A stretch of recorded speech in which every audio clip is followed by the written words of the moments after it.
Up? What is going on, everybody? I am back with my final Seattle Seahawks post-game recap of 2023 season, as we're in 2024. So there'll be plenty of Seahawks post-game recaps in 2024. As always, before I get started, do me a favor, hit that like button and do not forget to subscribe.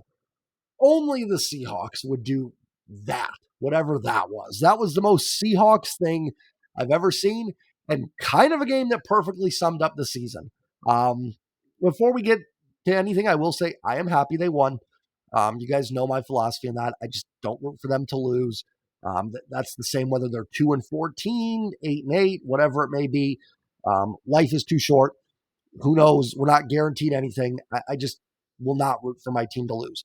If you did, I'm not judging you. I get it. I understand the draft position. I'm saying this because I don't need 50 comments talking about what they lost. That's all fair, and I totally respect it and understand it. I respect how each person fans and how they root. And truthfully, long term, probably would have been better for them to lose. Deny that. But I can't sit down and watch a football game and not root for my team to win. It's just that's just me. If you do it differently, that's totally fine, and I get it. So you know, whatever. So I don't have any beef with how anybody roots for them, but I was rooting for them to win. And when that field goal went wide right, I did celebrate a little bit. Obviously, the Packers won today as well. So the Seahawks have been eliminated from playoff contention. So this is officially it. Listen, like I said, just kind of a microcosm of the season. Started out pretty good. Looked like we might get a blowout at halftime. Seattle went up 13-6, got the ball to start the second half. They were moving the ball pretty well. I kind of thought we may get a game where Seattle gets up 16, 20-6. Maybe the defense can get some pressures and a turnover then being ahead, and they might go on to win the game. Instead, the offense completely sputters in the second half, and the defense was trash again. This defense is so weird because the Tennessee game and this game, they gave up a total of 37 points, which isn't bad. They gave up 20. That's not terrible by any means, but they just feel like they're playing awful. Well, I think they are playing awful. I don't think it just feels that way. And it's like I said, it's weird. Like the Tennessee game, I didn't think they played good. At the end, they only give up 17 points. I think part of it is this team gives up so many long drives that it almost, in some ways, helps them give up less points because there's such fewer possessions, it feels like. I don't know. Maybe that's crazy or something, but that's kind of what it feels like. But I do not think the defense played well. They were gashed in the second half again. They had no answer for an Arizona team that, yeah, listen, I get it. Their offense has been better since Kyler came back. It's been better in the second half, and they have a pretty good run game. It's still not a good football team. It's still a football team that you ideally should be beating up. Same with last week, right? It was my frustrations last week with the Pittsburgh game, was that is not an offense that should be coming in and just bullying you. Now, Arizona didn't do quite as well as Pittsburgh did last week, but it's still the same stuff. We still saw a lot of the same issues. I know Jaron Reed didn't play today. Jordan Brooks is hurt. You've lost Nwosu. That's all fair. And I think those are all valid things that have hurt this team, but that should not be the difference between really good defensively and really poor defensively. So I kind of summed this game up on Twitter. Was I super impressed? Heck no. In fact, I probably was not really impressed. Even the offense, that last drive was great. It's like they just said, oh, yeah, we got to do this. But even they kind of sputtered out. But a win is a win. And again, I've got to go now. What? Football starts in, we'll say September for the regular season. We have the draft and preseason. So we've got, 7.5, 8 months. I want to finish on a good note. So glad they won. And if this is the last game for Pete Carroll, we'll see. I'm glad they sent him out on a win. I do think there needs to be coaching changes with this team. I think, listen, D coordinator, no matter what, Clint Hurtt has got to go. You need to bring in bare minimum. You have to do that. I cannot watch another year of Clint Hurt's defense. Yes, he is running Pete's defense, and I'll be your price and go, well, Jay, that's Pete's defense. And I agree with you. That is Pete's defense. But Clint Hurtt is still running it worse than we've seen anybody run it. So at the bare minimum, you've got to let go of Clint Hurtt. And I think it might be time for Pete. I'm listen. It's same like I said with the game. I don't tell people how to fan. I'm not going to tell people how to feel about this one. If you're of the opinion of Pete should be back and you want to run it back, I think there's valid reasons for it. I do. I think you could make a case this was the second year of kind of a rebuild after the Russ trade. and that, they should get another year to see if they can improve on everything. And I would agree with that if it wasn't for the fact that this defense is expensive. This is not like a defense of all draft picks or something that's in its second year together that's still gelling. They've spent a lot of money on the defense. They traded assets for Leonard Williams, and Leonard Williams was fine, but they gave up a second and a fifth. That's not nothing. Um, they've invested a lot into this defense, and it's still not even average. Like, if it was average, I'd be a little bit more like, hey, or if they finish the year really strong. Let's say they started out poor and then showed some signs of life. I'm sorry if I'm rubbing my nose. I'm still getting over this cold. And then they showed signs of life in the second half. I could be a little bit more behind it. But if anything, they kind of did the opposite. They started out okay, and then they faltered towards the end of the season and played worse down the stretch. So it's just hard for me to look at this and not think coaching changes need to happen. Um, I love Pete Carroll. I absolutely love Pete Carroll. He is a Hall of Fame coach. Those are not easy to find. There's a very good chance the next coach of this team is a lot worse than Pete Carroll. In fact, it's probably a very good chance that it is going to be worse. Pete should have a statue outside the stadium. And I think people that are just dismissing Pete right away, I don't think that's fair. I think that's a little harsh. But I do think it is time to look at some changes. And I hope that's with Pete saying, hey, had a great run. We won today, went out on a high. I'm heading out to retirement, guys. Have a good one. And God bless. I hope Pete stays within the organization. I hope he stays around the team, similar to like what we've seen with certain players do, with like the Mariners and the Seahawks, the Ichiros, the Edgars, the Marshawns, guys like that, KJ Wright. No, I hope Pete stays around, but I do think, and I don't want Pete to be fired. I don't. I don't think Pete has earned the not being, dismissed of his job. But I would hope that I do hope that he steps down. I've gotten to that point, and I hate it. I hate that I'm there. If you're not there, I get it. I'm not here to lecture anybody on this. I know some YouTubers have gone on huge rants about it. I'm not here to do that. If Pete does come back, fine. I'll get over it. You're not going to see me throwing too much of a hissy fit about it. I'm not going to be one of these people that as soon as they give up a play goes, oh, see, they didn't fire Pete. This is what you get. Like, I'm not going to do any of that, but I do think it's time for some fresh blood. I'm gonna have a video up tomorrow about what my plan is, about what I want this team to do at the coaching position. I can tell you, I'll just go real quick. My choice would be Dan Quinn. I'll get into that more in a video tomorrow. I don't want to just hijack this video and make it that video, but it would be my choice to replace Pete, and I'll have a video on that tomorrow.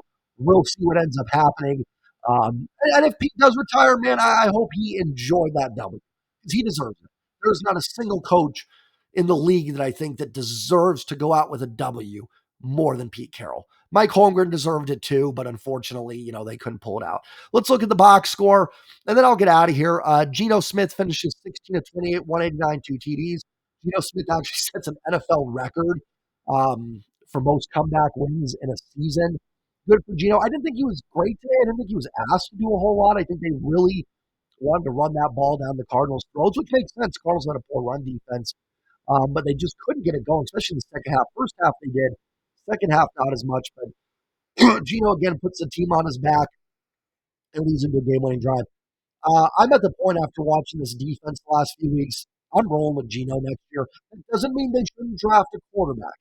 I'm not saying that. I do think they could use some young talent on this roster at quarterback, but I have zero problem going into next year with Geno Smith as a quarterback. I'd have zero problem if they invested every pick on the defensive side of the ball. Kenneth Walker finishes with 17 carries, 78 yards. Probably help if I actually had the box score up there. 17 for 78. Charbonnet, 5 for 32. 3 for 28 for Geno. Kenneth Walker finishes kind of an up and down year. You definitely see the skill set when he bounces it outside, how good he can be. There are times, though, where I'd love to see him just go head on and push that pile for 3, 4, 5 yards. And it seems like they don't do that. Sometimes I think that's more the point of Charbonnet. But they never really got the running game ticking this year. And while I don't think Shane Waldron was terrible, Clint Hurt is obvious to me. Clint Hurt needs to go. I'm fine either way on Waldron. I probably would move on, but I do think there's been more to what Waldron's done. But part of it is just they haven't gotten really in rhythm. Did this offense ever really feel like the running game worked off the passing game? It did a little bit in the first half when they had that drive and they scored the touchdown to Disley. I thought they were doing a good job, but then they kind of got away from it and just struggled a little bit. Lockett catches 2 for 71, including the game winner, and I think he had the 2-point conversion as well. Was Lockett? I'll check on that. Disley has his probably best game of the year, 3 for 46 and a touch. DK only 1 for 10, a little disappointing finish there, but DK does go over 1,000 yards on the season. I think he did that prior to this game. So not a lot of volume in the passing game. Really, in the first half, they were running the ball pretty well and did a nice job. And then the second half, they just weren't on the field. Part of that's their own fault. But yeah, really hard to get anything established there in the second half. Defensively, I mean, Bobby Wagner, listen, I love me some Bobby. I've got my Bobby jersey. If you have a Bobby jersey, you can always wear that proudly. He is a Hall of Famer. But I'm kind of with Bobby the same way I'm with Pete. Not quite as much because Bobby clearly, I think, cannot be back. I love Bobby. I think he's a great leader. I think he's still a decent run defender, but man, in coverage, he is lost and he just looks slow out there. And I love me Bobby. Bobby's one of my favorite players of all time. But you can't run Bobby Wagner out there again next year, in my opinion. It just is what it is. I hate doing this. I hate making that video and saying that because, my gosh, would I love to see Bobby play for 20 more years. But it's just not realistic. Unless your defense is just so loaded. You know, the problem is they're needing Bobby, right? You don't have enough talent in the other spots to be like, hey, we can ceremoniously have Bobby playing middle linebacker. You can't do that. Bobby's another one. If he wants to stick around, join this coaching staff, please do. He could coach up these guys a few things, but you can't bring him back. They did have one sack. I don't remember that. Darrell Taylor got it. I think it was on like a keeper by Kyler Murray, essentially, where he kind of slid down. Clearly missing Jaron Reed in the middle, and Jordan Brooks wasn't playing 100%. But again, just kind of gashed on the ground, for the Cardinals. James Conner, 27 carries for 150 yards. Wow. I didn't realize he almost had 30 carries. You normally don't see that nowadays. I mean, again, he runs for 5.6 yards a carry. Kyler Murray, 5 for 33, 6 yards a carry. I normally don't get on that too much with Kyler Murray because quarterbacks can scramble and get big yards and it looks worse than it really is. But just on top of everything else, Carter, 4 for 17, 38 carries, 206 yards, and 5.4 yards a carry on the ground. Another team that just gashed this team. And listen, it's one thing when, the Cowboys blew up this defense or the Niners did it. Doesn't mean it's not frustrating, but those are truly just elite offenses. And this game is so built for offense that, I can excuse it. I'm not, but if this defense was good every other game and playing well in other areas, or even playing similar to how they did in the beginning of the year against the Giants, the Bengals, even the Rams game to an extent, the second one. And then what's another game that I can think of? The Cardinals, the Browns, where they played all right.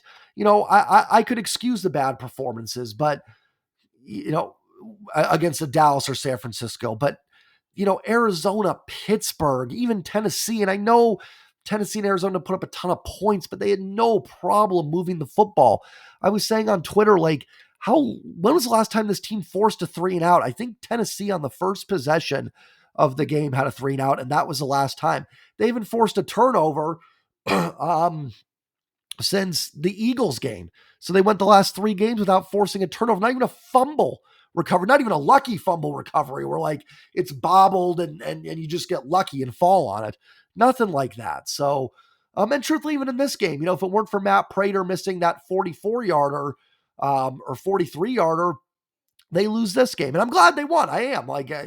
Maybe I'm trying to convince myself more than you guys.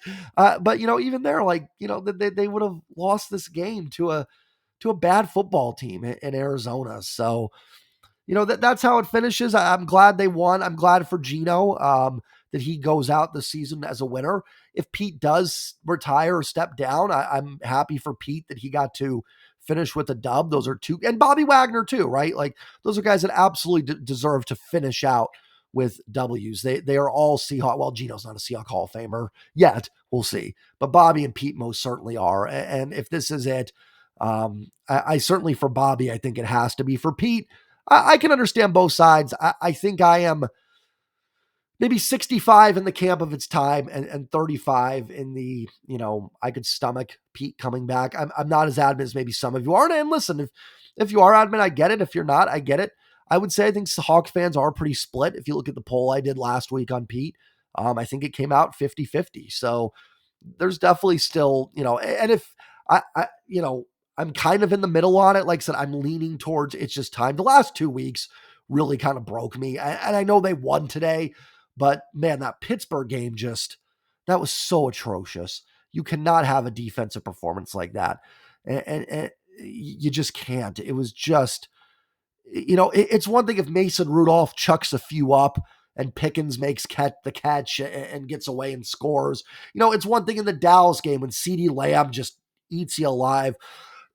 Good players will do that. It's another thing when mediocre teams are just punishing you, off the ball and beating you up. And the players are not off the hook either. I want to be very clear on that. It's not just coaching and, everything's fine. There were some poor performances. Reek Woolen's tackling was tough to watch. I think they need to make some decisions at the safety position. They're going to have to decide on linebacker. I like Jordan Brooks. I don't know if you're going to want to give him huge money. I don't know how much money they're going to have. I'd be fine with bringing Brooks back. Bobby, I think you're going to have to move on. You got Leonard Williams, a free agent. What are you going to do there? I'd like to have Leonard Williams back, but he comes here and doesn't make the playoffs. We'll see what he wants to do. And listen, in terms of like positives, Pete deserves credit, I think, for like the culture here. I think you're seeing success from guys like Gino and stuff like that. I don't know if that happens in other organizations. I think Pete does have a good culture here, but even there, and I love it, but man, like some of the effort last week looked really poor. And it's easy to say that when you lose, that like, oh, the effort was poor. And maybe it wasn't. Maybe the team just stinks. But, it was last week really broke me. It was a tough one. Glad they won today. Nice to finish out with the W. Hope you guys all enjoyed my recaps. I'm going to do a video of tomorrow going more in depth on Pete and my thoughts on it. And if they do, I am not one of these people that has any ill will towards Pete whatsoever. I'm not going to stand here if he does resign and be like, oh, he blew a bunch of. No, Pete is great. He's an amazing coach. He is going to be in the Hall of Fame. It just might be time. Sometimes after 14 years, the message, the Eagles moved on from Andy Reid. It was the right move for the Eagles at the time. And then the Chiefs ended up benefiting from it, so it doesn't mean the Eagles were wrong to move on from Andy Reid. Sometimes a guy's there for a while and it's just something that has to happen. So I'm going to get going before my nose starts running here because it's getting close. Have a great night, everybody. Enjoy your week. Holiday season kind of all over. Football's over. Obviously, tons of baseball content coming, and there'll be some Seahawks sprinkled in. It'll be mostly baseball. Oh, and I'm glad my new Wagner jersey finally got a W. It was 0-1, so it gets on the board as well. Take care, everybody. Love you all. Like, comment, subscribe, and I'll see you guys later. Go Hawks. Hope you had a fun time this season. Always sucks when a season ends. Man, it goes by too quick. Have a good one, everybody. Peace.